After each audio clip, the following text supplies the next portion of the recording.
what else can we do to level the playing field for women? There's really only one answer. Men need to get pregnant.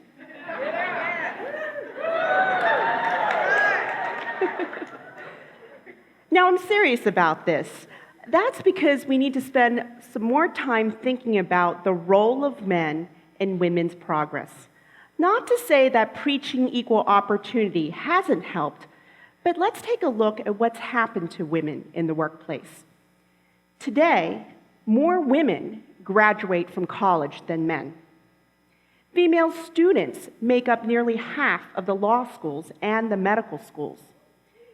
Young women make nearly as much as young men. In fact, in New York City, female millennials actually earn more than their male peers.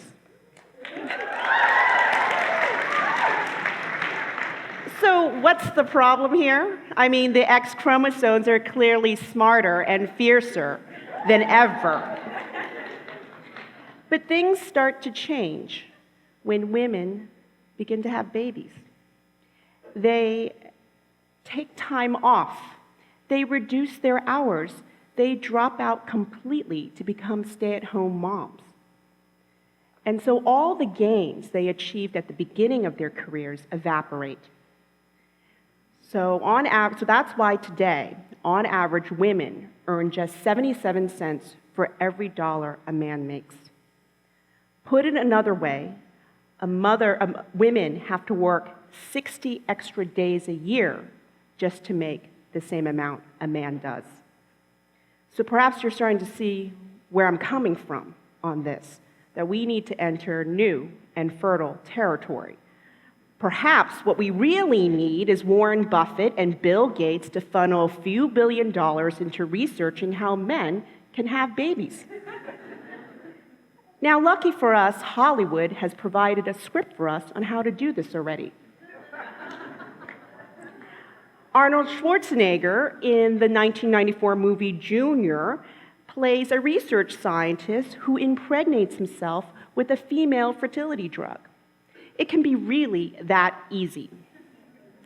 Now, I know you're probably thinking this speech has just gone from the bizarre to the insane, to suggest that public policy on gender equity pick up where the future Terminator left off. But let's think about how our world would be different. When couples go to conceive, they would turn to each other and say, "Honey, you or I carry the baby this time." Now, that's what I call real choice. And now, I think something happens to women. I'm a mom, I have 2 young boys. And something happens when you create a human being inside you and carry that human being around for 9 months. You know, it can be, you have a special bond, and it can be hard to let go after the baby is born. And so I think that's why women often put their kids ahead of their careers. And so that's why, which explains a lot why Arianna Huffington likes to say, when the doctors take the baby out, they then put the guilt in. So if men started to have babies, we would talk about guilt equality. We would talk about father's guilt as much as mother's guilt. The phrase working fathers would become part of our lexicon.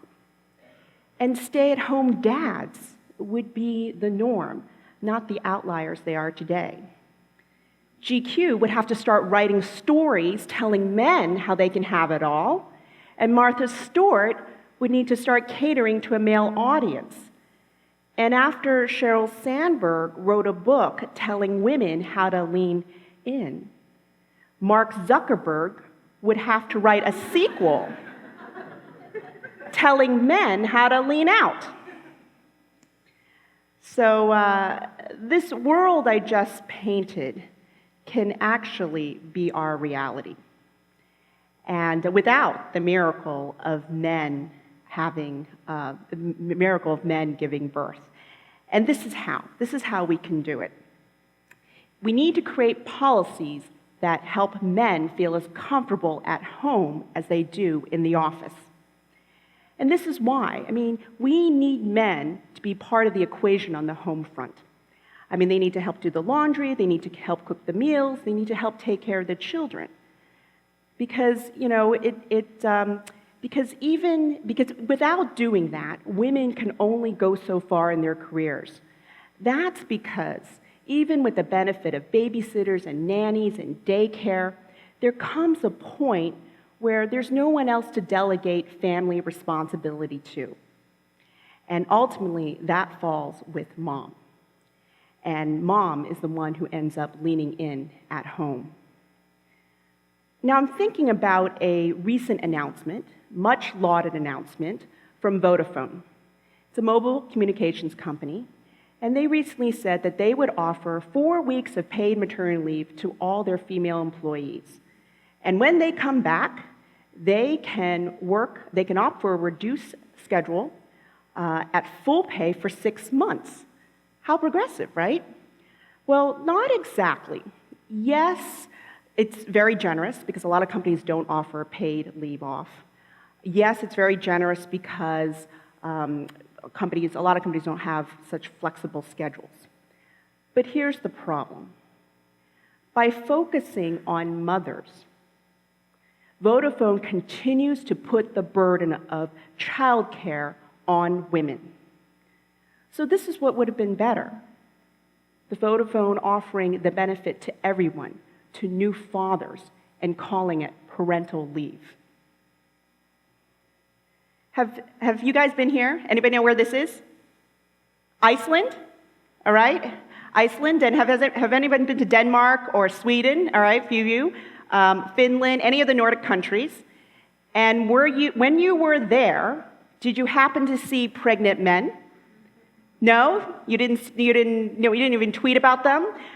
I haven't been to any of these countries, but I'm convinced they're hiding pregnant men. And here's why.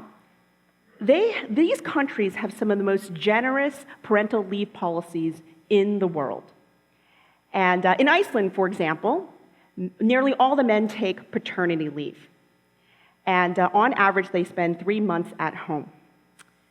In the US, men on average take just 2 weeks off after the birth of their child. Now, what we know is that in countries where men are treated like expectant mothers, the gender gap narrows.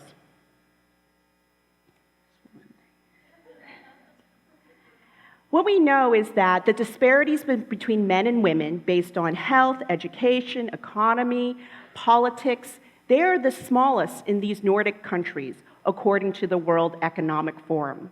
So when you look at Finland and Iceland and Sweden and Norway and Denmark, they round out the top 5 in terms of doing the best job of closing the gender gap. The US, on the other hand, ranks 20th, just ahead of Ecuador. Now, I have been to London, where the British have started something called shared parental leave. And in England, women are already entitled to 39 weeks of paid maternity leave. And under the new rules, which take effect this year, actually I think this month, women can transfer up to 37 weeks of their leave to the fathers. So you have to indulge me here. I'm just trying to imagine how my own maternity leave would have been different had my husband been the one who stayed at home months at a time with the babies. Do you know how much more sleep I would have gotten? Do you know how many fewer poopy diapers I would have changed? By comparison, going to work would have been like being on vacation in the Caribbean. Someday you guys will appreciate this, college students. Now, researchers at Boston College have been stalking new dads around the world. And one of my favorite insights after 6 years of studying new dads is this. What happens when mom stays home with the newborn? And what they learned is that mom assumes the role of primary caregiver, and the father takes the role of supporting actor at home. And as time goes on, it becomes harder to switch those roles. So dad's outside career flourishes while mom's diminishes. So what's the ultimate message here?